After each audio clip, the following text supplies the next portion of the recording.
hardly inquired for me here today. Much upon this time am I promised here to meet.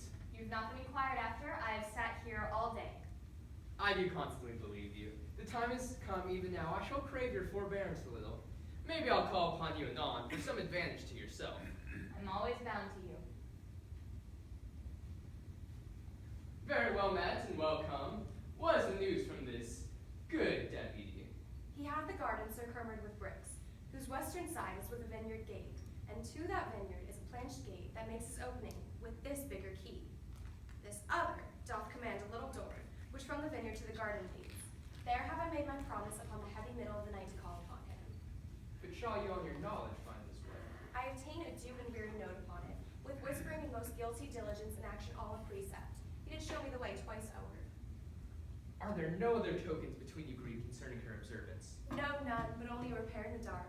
And I have possessed him, my most stay can be but brief. For I have made him know a servant comes with me along, which stays upon me, in whose persuasion I come about my brother. 'Tis well borne up. I've not yet made known to Mariana a word of this. What ho, within, come forth! I pray you, be acquainted with this maid. She comes to do you good. I do desire the like. Do you persuade yourself that I respect you? Good friar, I know you do, and have found it. Take then this your companion by the hand. Shed a story for your ear. I shall attend your leisure here. But make haste, the vapor's night approaches. Will it please you walk aside? O place and greatness, millions of false eyes are stuck on thee. Volumes of report runs with false and most contrarious quests upon thy doing. Thousand escapes of wit make thee that fodder their idle dreams that wrap thee in their fancies. Welcome. How agreed? She'll take the enterprise upon her, father, if you advise it. It is not my consent, but my entreaty too. Little have you to say when you depart from him, but soft and low. Remember now, my brother. Fear me not. Nor fear you, gentle daughter, at all. He is your husband by pre-contract. To bring you thus together, 'tis no sin, sit that your justice to your title to him doth flourish the deceits. Come, let us go. Our corn is to reap, for yet our tithes to sow. Call hither Barnardine and Claudio. One has my pity, not a jot the other, being a murderer, though he were my brother. Look, Claudio, here's the warrant for thy death. 'Tis now dead midnight. By tomorrow thou must be made immortal. What's Barnardine? Was fast locked in sleep as heedless labor when lies starkling the traveler's bones. He will not wake. Who can do good on him? Well, go, prepare yourself. But hark! What noise?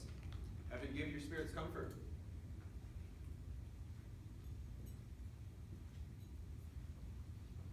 Welcome, good father. The best and wholesomest spirits of the night envelop you, good provost. Who's called here of late? None since the curfew rung? Not Isabel. No? They will then, ere it be long. What comfort is for Claudio? There's some in hope. It is bitter, deputy. Not so, not so. His life is paralleled even in the scope and line of his great justice. He doth with his holy abstinence subdue in himself that which he spurs on his justice to qualify in others. Were he mealed by that which he corrects, then he were tyrannous. For this being so, he's just. Now are they come. This is a gentle provost, seldom one to steal jailers, the friend of men. How now, what noise? The spirit's possessed with haste that wounds the unsisting postern with these strokes. There he must stand till the officer arrives to let him in. He is called up. Have you no countermand for Claudio yet, but that he must die tomorrow? None, sir. None. As near dawning as it is, provost, you'll hear more ere morning. Happily unknown. However, I believe no such countermand exists. No example have we. Indeed, upon the very siege of justice, Lord Angelo hath professed upon the public ear. He has professed the contrary. This is his lordship's man. Here comes Claudio's pardon. My lord hath given me this note, and with me this further charge, that you swing not from the smallest article of it, and or neither by time, matter, or other circumstance. Good morrow, sir, for as I see it is almost morning. I shall obey him. This is the pardon purged by sin, for the pardoner himself is in. Hence hath offends his quick celerity when it is born of high authority. When vice makes mercy, mercy is so extended that for false love is the offender friended. What news? I told you, Lord Angelo, belike thinking me remiss in mine office, hath awakened me with this unwonted pudding on. Methinks strangely, for he hath not used it before. Pray you, let's hear it. Whatsoever you may hear to the contrary, let Claudio be executed by 4 of the clock, and in the afternoon Barnardine. For my better satisfaction, let me have Claudio's head sent me by 5. Let this be duly performed, with a thought that more depends on it than we must yet deliver. Thus fail not to do your office, as you will answer it at your peril. What think you of this? What is that Barnardine that's to be executed this afternoon? A Bohemian born, but nursed here unbred, and here in the prison, 9 years old. How came it that the absent Duke neither delivered him to his liberty nor executed him? I've heard it is ever his manner to do so. His friends still wrought reprieve for him, and indeed it was not until the government of Lord Angelo that it came not to an undoubted proof. It is now apparent. Most manifest, and not denied by himself. Hath he borne himself penitently in prison? How seems he to be touched? He apprehends death no more than a drunken sleep. He is reckless, careless, fearless of past, present, and what's to come. He is insensitive of mortality, and desperately mortal. He wants advice. He would have none. He hath evermore had the liberty of the prison. Give him leave to escape, he would not. Drunk many times a day, if not many days entirely drunk. We have oft awakened him as if to carry him to his execution, and showed him a seeming warrant for it. It hath not moved him at all. More of him anon. There's written in your brow, Provost, honesty and constancy. If I read it not truly, my ancient skill beguiles me. But in the boldness of my cunning, I will lay myself in hazard. Claudio, whom you have warrant to execute, is no greater forfeit to the law than Angelo, who hath sentenced him. To make you understand this in the more manifest effect, I crave but 4 days' respite, for which you are to do me both a present and dangerous courtesy. Pray, sir, in what? In the delaying death. Alack, how may I do it? Having both the hour limited And an express command under penalty to have the head sent to Lord Angelo. I may make my case as Claudio's to cross us in the smallest. I warrant thee, if my instruction may be your guide, let this Barnardine be this morning executed, and his head borne to Angelo. Lord Angelo hath seen them both, and will discover the favor. Oh, death's a great disguiser, and you may add to it. Shave the head, tie the beard, and say it was the desire of the penitent to be so bared before his death. You know the course is common. If anything fall upon you in this, more than thanks and good fortune, I will plead against it with my life. Pardon me, good father, it is against my oath. Were you sworn to the Duke, or to the deputy? To him and to his substitutes. You'll think you've made no offense, then, if the Duke avouch your dealings. But what likelihood is that? Not a resemblance, but a certainty. Yet, since I see you fearful that neither my coat, integrity, nor persuasion can with these persuade you, I will go further than I meant to pluck the fears out of you. Here is the hand and seal of the Duke. You know the characters, I doubt it not, and the sign is not strange to you. I know them both. The contents of this are the return of the Duke, which you shall read anon, and you'll find within these 2 days he will be here. This is the thing that Angelo knows not, for this very day he receives letters of strange tenor, perchance of the Duke's death, perchance of him entering into a monastery, but none of chance of what is writ. Put not yourself in amazement how these things shall be. All difficulties become easy once they are known. Call your executioner and off with Barnardine's head. I will give him a present trip and advise him for a better place. You are amazed? But this shall absolutely resolve you. Come, it is almost near dawn.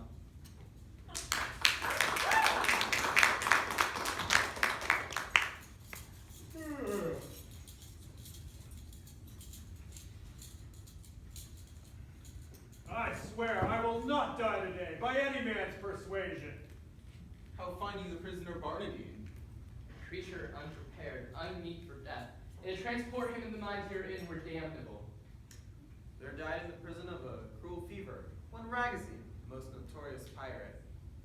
A man of Claudio's years, his head and beard just of the same color.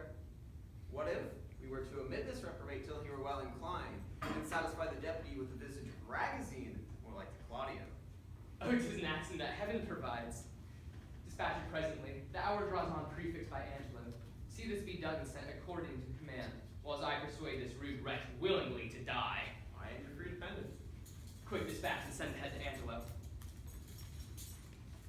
Now will I write letters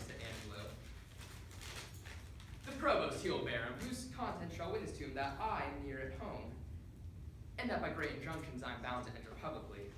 Him I'll desire me meet me at the consecrated fount a league below the city. From thence, with cold gradation and well-balanced form, we'll proceed with Angelo. Here's the head. I'll carry it myself. Convenient it is.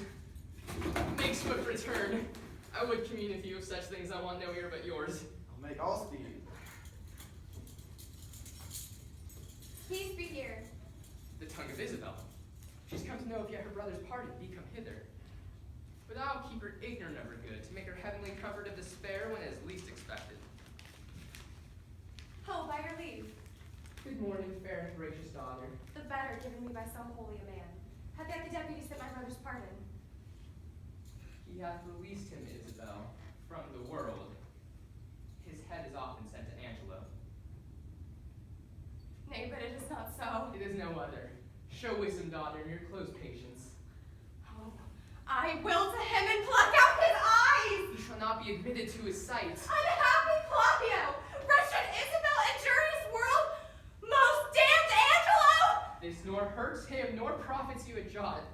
Forbear it, therefore. Mark what I say, by which you'll find in every syllable of faithful verity. The Duke comes home tomorrow. Nay, dry your eyes. One of our convent and his confessor gives me this instance. Already he carried message to Aeschylus and Angelo, who do prepare to meet him at the gates, there to give up their power. If you can, pace your wisdom in that direction which I'd have it go, and you'll find grace of the Duke, revenge to your heart, and general honor. I am directed by you. This letter then to Friar Tom's give. 'Tis he sent me, and the Duke returned. Say by this token that I desire his company at Mariana's house tonight. Her cause and yours I'll perfect him withal, and he shall bring you to the Duke and to the head of Angelo. Accuse him home and home. For my poor soul, I'm combined by a sacred vow and shall be absent. Wend you with this letter, command these friendly waters from your eyes with a light heart. Trust not my holy order if I pervert the course. Who comes here? Good even, friar. Where's the provost? Not within, sir. Oh, pretty Isabel, it pails my heart to see thine eyes so red. Thou must be patient. I am fain to sup on water and bran. One fruitful meal will set me to it. They say the Duke will be here tomorrow. Oh, if the Duke of Dark Corners had been here, your brother might have lived.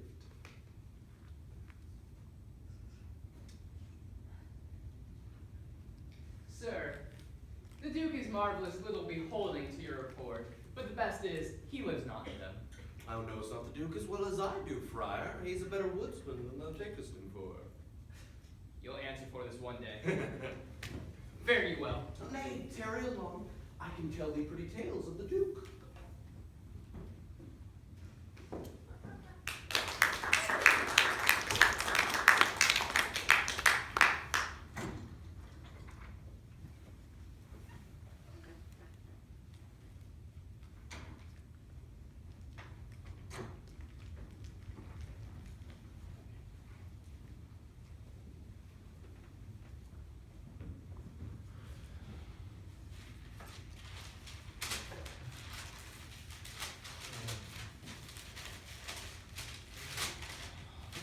Every letter he addressed about other, in most uneven and distracted manner.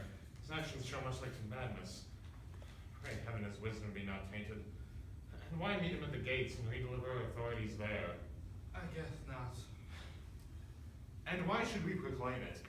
In an hour before his entering, and that if any crave redress of injustice, they should exhibit their petitions in the street.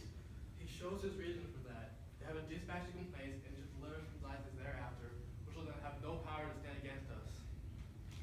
Well, I beseech you, let it be proclaimed betimes of the morn. I'll call you at your house, and give notice to such men of sword and suit as are to meet him. I shall, sir. Fare you well. Good night. This deed unshapes me quite.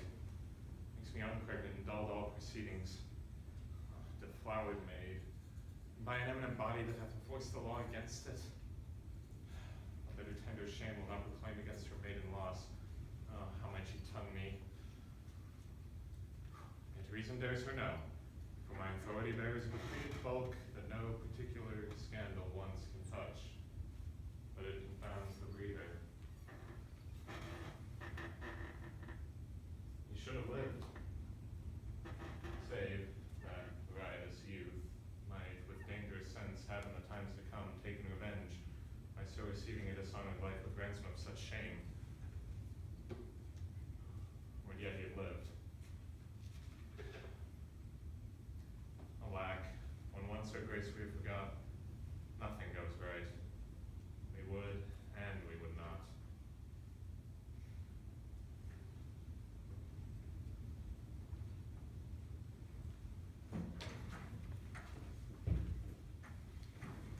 letters at fit time delivered me. The provost knows our purpose and our plot. The matter being afoot, keep your instruction, and hold you ever to our special drift, though you do at times blank from this to that as cause of minister. Go call at Flavius' house, and tell him where I stay. Give like the notes to Valentinus, Roland, and Crassus. I made them bring the trumpets to the gates, but send me Flavius first. It shall be speeded well. To speak so indirectly, I am loath. I would accuse him, but to do that is your part. Yet I'm advised to do what he says to baleful purpose. Be ruled by him. Besides, he tells me that if peradventure he might speak against me on the adverse side, I should not think it strange, for 'tis a physic that's bitter to sweet end. I would Friar Thomas. Peace, the friars come. Come, I have found you how to stand most fit, where you may have such vantage on the Duke he shall not pass you. Twice the trumpets have sounded, the gravest and generous citizens have hent the gates, and very near upon the Duke is entering. Therefore, hence away.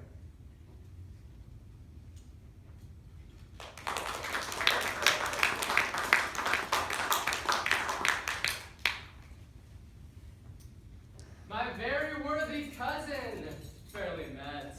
Our old and faithful friend, we're glad to see you. Happy return be to your royal praise. Many and hearty thankings to you both. We've made inquiry of you, and hear such goodness of your justice, that our soul cannot but yield you both public thanks for running more requital. You make my bonds still greater. Oh, your desert speaks loud, and I would wrong its lock in the wars of a covert bosom, when it deserves with characters of brass, afforded resin against the tooth of time and razor of oblivion. Come, give me your hand, and show the subjects that outward courtesies with fain profess favors that keep within. Come, good friend Aeschylus, you must walk beside us on our other hand, and good supporters are you both.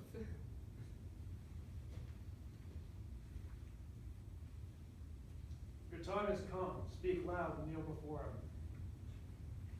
Justice, O royal Duke, failure regard upon a wronged, I would fain have said unmade.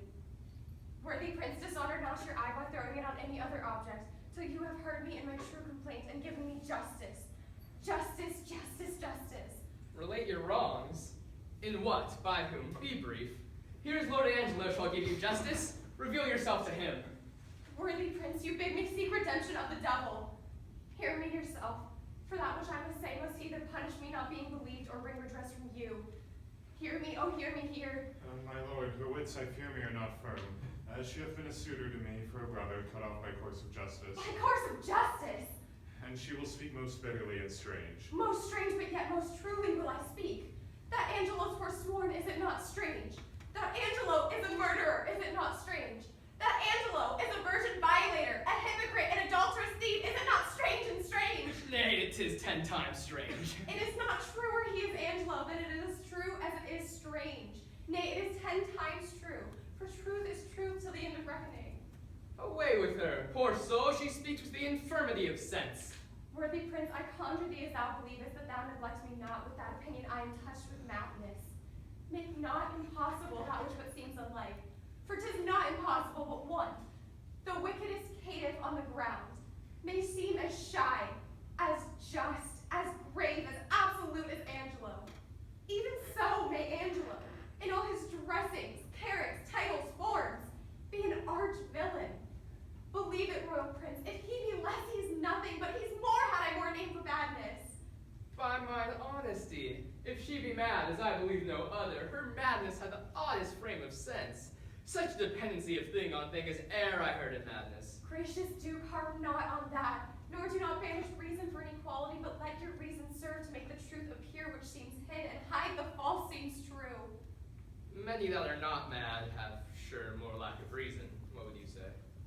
I am the sister of one Claudio, condemned upon the act of fornication to lose his head, condemned by Angelo. I, in the probation of sisterhood, was sent to by my brother, as Lucio, then the messenger. Oh, that's I, and like your grace, I came to her from Claudio to try her gracious fortune for her poor brother's pardon. That's he indeed. You are not bid to speak. No, my lord, nor wish to hold my peace. I wish it now then. Take note of it. And if ever you have a cause for yourself, pray heaven you then be perfect. Oh, I warrant your honor. The warrant's for yourself. Take heed of it. This gentleman told someone of my tale. Right. It may be right, but you are in the wrong to speak before your time. Proceed. I went to this pernicious, caitiff deputy. That's somewhat madly spoken. Pardon hit the phrases to the matter. Mended again. The matter. Proceed. In brief, to set the needless process by. How I persuaded. How I kneeled and prayed. How he repelled me and how I replied. This was of much length. The vile conclusion I now begin with grief and shame to utter. He would not, but by gift of my chaste body, to his concupiscible intemperate lust release my brother. And after much debatement, my sisterly remorse confused mine honor, and I did yield to him. The next morn betimes, his purpose surfighting, he sends a warrant for my poor brother's head. This is most likely. It is as like as it is true.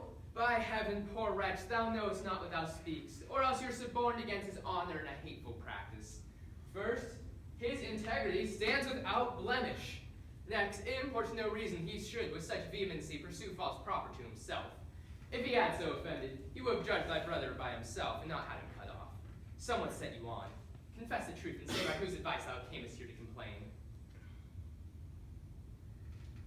Blessed ministers above keep me in patience, and with ripened time unfold the evil wrapped up in countenance. Heaven shield my grace's woe, and I thus wronged his unbelieved go. I knew you'd fain be gone. An officer, away with her. Should we permit this blasting and slanderous breath to fall upon him so near us? This must needs be a practice. Who knew of your intent to come hither? One that I would were here, Friar Lodowick. A ghostly father belike. Who knows that Lodowick? My lord, I know him. Oh, 'tis a meddling friar. I do not like the man. Had he been lay, my lord, for certain words he spoke against you in your retirement, I had swinged him soundly. Words against me. This is a good friar belike. And to set this wretched woman against our substitute, let this friar be found. Oh, but yesternight, my lord, she and that friar, I saw them at the prison. A saucy friar, a very scurvy fellow. Blessed be your royal grace. I have stood by, my lord, and heard your royal ear abused. First, hath this woman most wrongfully accused your substitute, who is as free from touch or soil with her as she from one ungod. We did believe no less. Know you that Friar Lodowick that she speaks of? I know him for a man divine and holy, not scurvy, nor a temporary meddler, as he's reported by this gentleman. And, on my trust, a man that never yet did misreport your grace. Oh, most villainously, my lord, believe it. Well, in time he may come to clear himself, but at this instant he is sick, my lord, of a strange fever. Upon his mere request, coming to knowledge that complaint was intended against Lord Angelo, came I hither, to speak, as from his mouth, what he doth know to be true and false, and what he, with his oath and all probation, will make up full clear whensoever he's convented.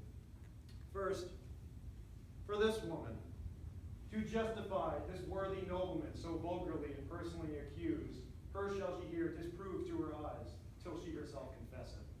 Pray, let's hear it. Do you not smile at this, Lord Angelo? Oh, heaven, the vanity of wretched fools. Come bring us seats. Come, cousin Angelo, and this all be impartial. Be you the cause, be the judge of your own cause. Is this the witness, friar? Let her show her face and after speak. Pardon, my lord, I will not show my face until my husband bid me. Are you married? No, my lord. Are you a maid? No, my lord. A widow, then? Neither, my lord. Why, then you are nothing, neither maid, widow, nor wife. My lord, she may be a punk. Many of them are neither maid, widow, nor wife. Silence that fellow. Oh, well, my lord. My lord, I do confess I ne'er was married, and I confess besides I am no maid. I have known my husband, but my husband knows not that ever he knew me. He was drunk then, my lord, it can be no better. For the benefit of silence, I would thou wert so too. Well, my lord, This is no witness for Lord Angelo. Now I come to it, my lord. She that accuses him of fornication in self-same manner doth accuse my husband, and charges him, my lord, with such a time when I'll suppose I held him in mine arms with all the effects of love. Charges she more than me? Not that I know. No, you say your husband. Why, just, my lord, and that is Angelo, who thinks he knows he ne'er knew my body, but knows he thinks that he knows Isabel's. This is a strange abuse. Let's see thy face. My husband bids me. Now I will unmask. This is that face, thou cruel Angelo, which once thou sworest was worth the looking on. This is the hand which with a vowed contract is fast belocked in thine. This is the body that took away the match from Isabel and supplied thee in thy garden house in her imagined person. Know you this woman? Carnally, she says. Sir, no more. Enough, my lord, enough. My lord, I must confess I do know this woman. And 5 years since there was some speech of marriage betwixt myself and her, which was broke off, partly for that her promised proportions came short of composition, but in chief, for that her reputation was disvalued in levity.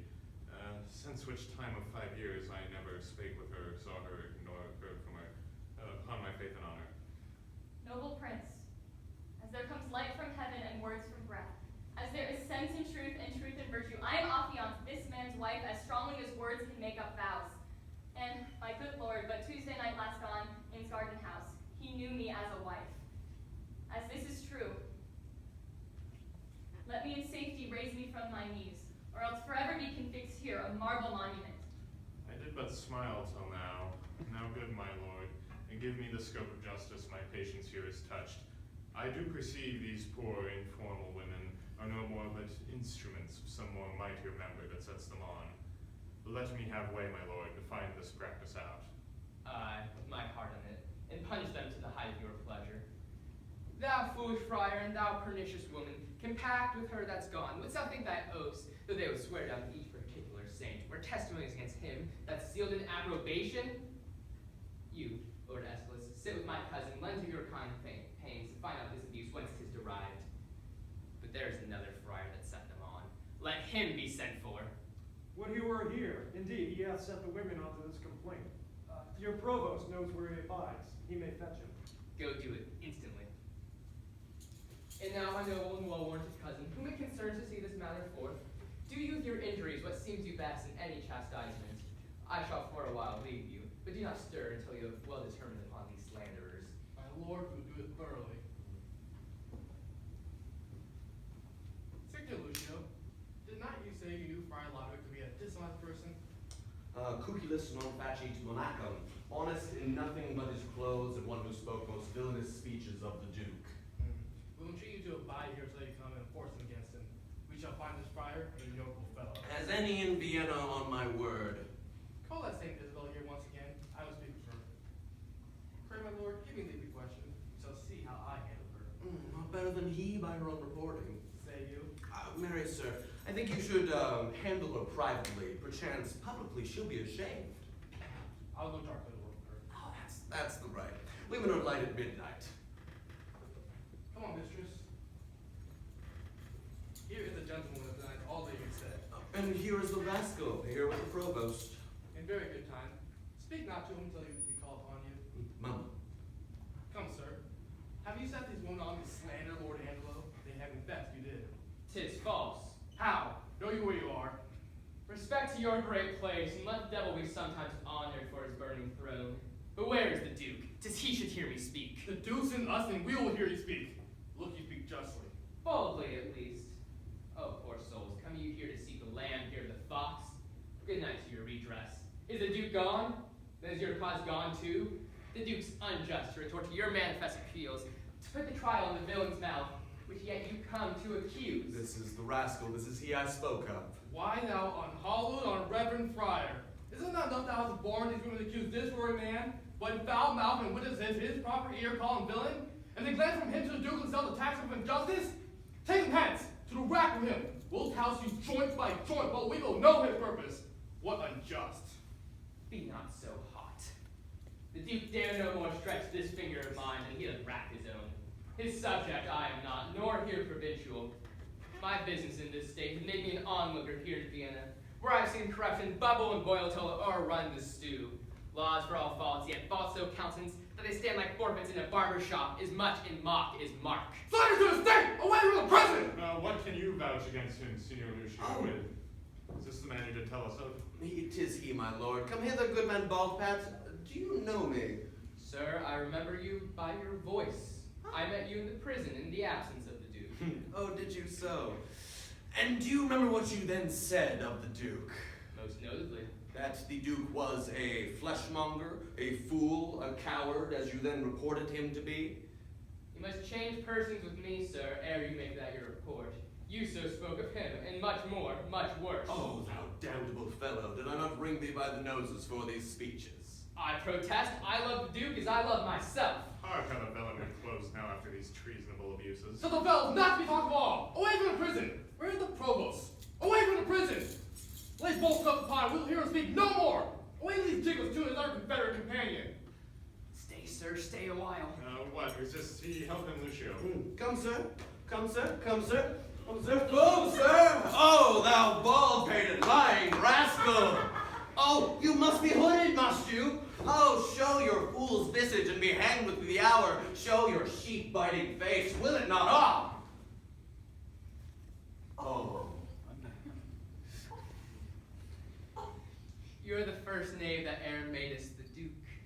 First provost, let me bail these gentle three. Oh, sneak not away, sir, for the friar and you must have word anon. Lay hold on him. This may prove worse than hanging. What you have spoke, I pardon. Sit you down, we'll borrow place of him. Sir, by your leave, hast thou or word, or wit, or impudence that yet can do the office? If thou hast, rely upon it till my tale be heard, and hold no longer out. Oh, my dread lord, I should be guiltier than my guiltiness when I perceive your grace, like power divine, hath looked upon my passes. No longer such an hold upon my shame. And good prince, let my trial be mine own confession. Immediate sentence then and sequent death is all the grace I beg. Come hither, Mariana. Say, wast thou contracted to this woman? I was, my lord. Go, take her hence, and marry her instantly. Do you the office, friar, which consummate return him here again? Go with him, provost.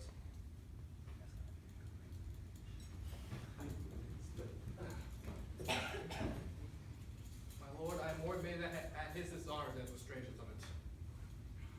Come hither, Isabel. Your friar is now your prince. As I was then, advertising wholly to your business, not changing heart with habit, I'm still attorney at your service.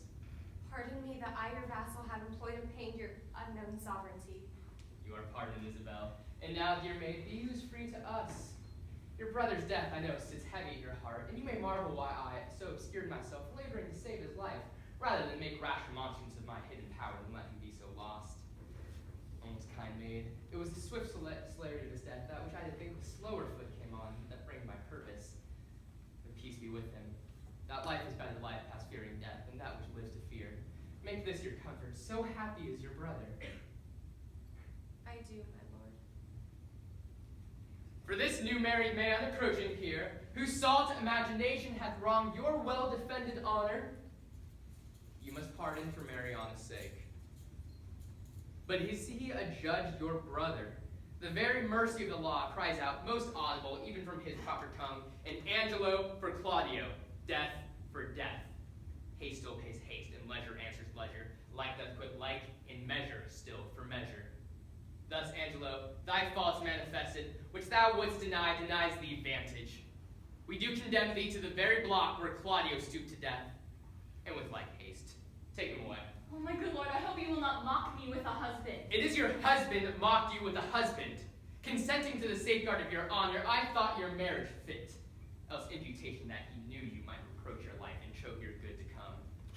For his possessions, although by confiscation they are ours, we do instate and widow you withal, to buy you a better husband. My gracious lord, I crave no other nor no better man. Never crave him, we are definitive. Gentle my liege. You do but lose your labor, away with him to death. Now you, sir. Oh my good lord. Isabel. Do yet but lay me a knee.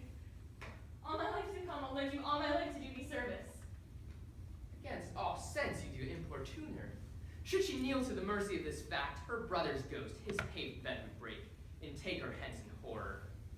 Isabel, sweet Isabel, do you but lend a need? Hold up your hands, say nothing. I'll speak all.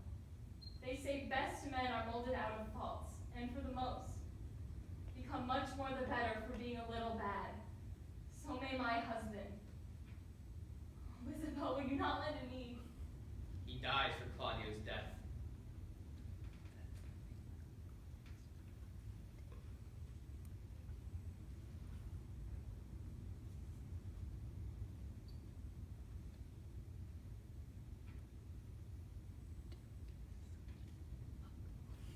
Most bounteous sir, look, if it please you, on this man condemned, as if my brother lived. I partly think a due sincerity governed his deeds till he did look on me. Since it is so, let him not die. My brother had but justice, in that he did the thing for which he died. For Angelo, his acts did not overweigh his bad intents, and he must be buried but as an intent that perished by the way. Thoughts are no subjects, intents but merely thoughts. Merely, my lord. Your suit's unprofitable. Stand up, I say. I bethought me of another fault. Provost, how came it that Claudio was executed at an unusual hour? It was commanded so. Had you a special warrant for the deed? No, my lord, it was by private message. For which I do discharge thee of thy office. Give up your keys. Pardon me, the blood. I thought it was a fault, but I knew it not. Yet did repent me after more advice. For testimony whereof, I have reserved alive another who should have died. What's he? His name's Barnaby.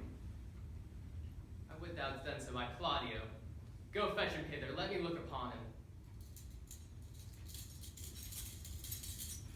I am sorry, one so learned and so wise as you, Lord Angelo, have still appeared to slip so grossly, both in the heat of blood and tempered judgment afterward.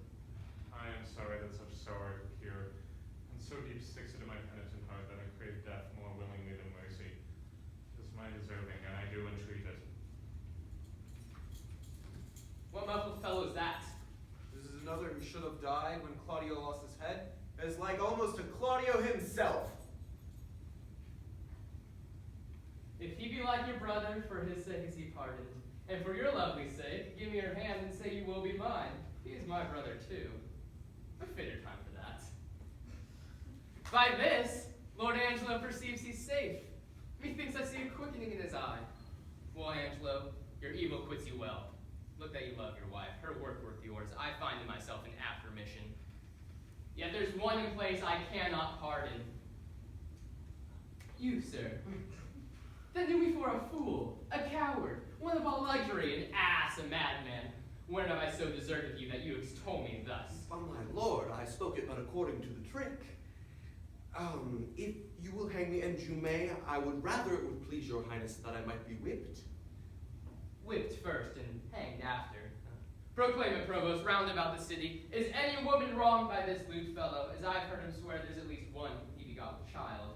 Let her appear before him, and he shall marry her. Oh, I beseech your highness, do not marry me to a whore.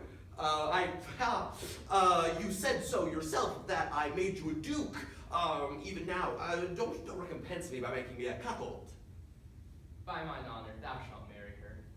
Thy slanders I forgive, and therewith I'll remit thy other forfeits.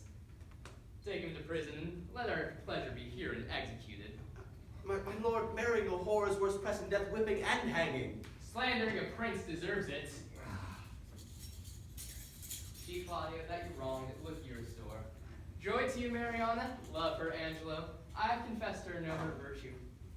Thanks, good friend Aeschylus, for thy much goodness. There's more behind us, more gratulate. Thank you, provost, for thy care and secrecy. We shall employ thee in a worthier place. Forgive him, Angelo, that brought home the head of Bragazines for Claudio's. The offense pardons itself. Now, dear Isabel, I have a motion, if that port your good, whereto if you'll a willing ear incline. What's mine is yours, and yours is mine. So come, let's to our palace go. There's more behind, that's me you all should know.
So first, if Emily, you could come down here. Emily! And if Courtney can come out here.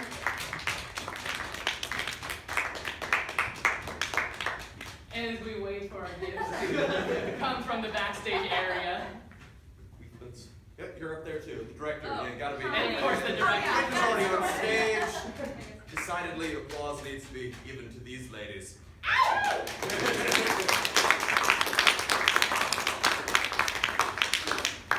They're on the way. Did you fall in? It's really scary backstage, right? You have no idea. Oh. It's like a picture of despair. Here we go.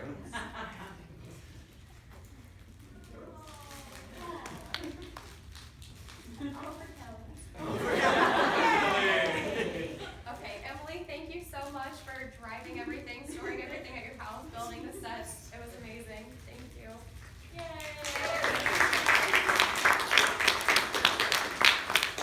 Courtney for finding this venue, putting this all together, keeping us all on track, helping me with my ridiculous quick changes back there.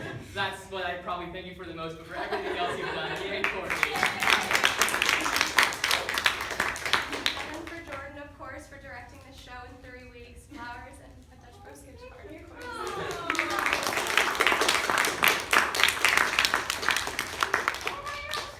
And Shannon making something.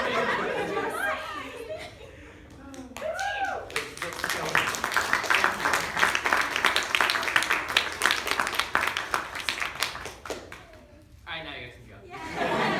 Thank you, you guys are coming.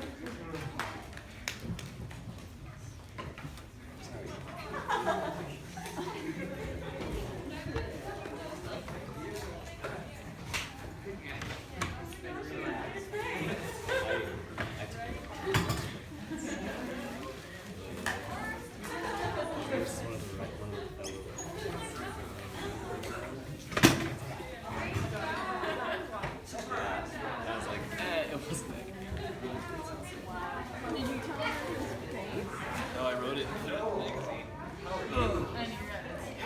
Wow. I didn't direct something until like 6 months ago.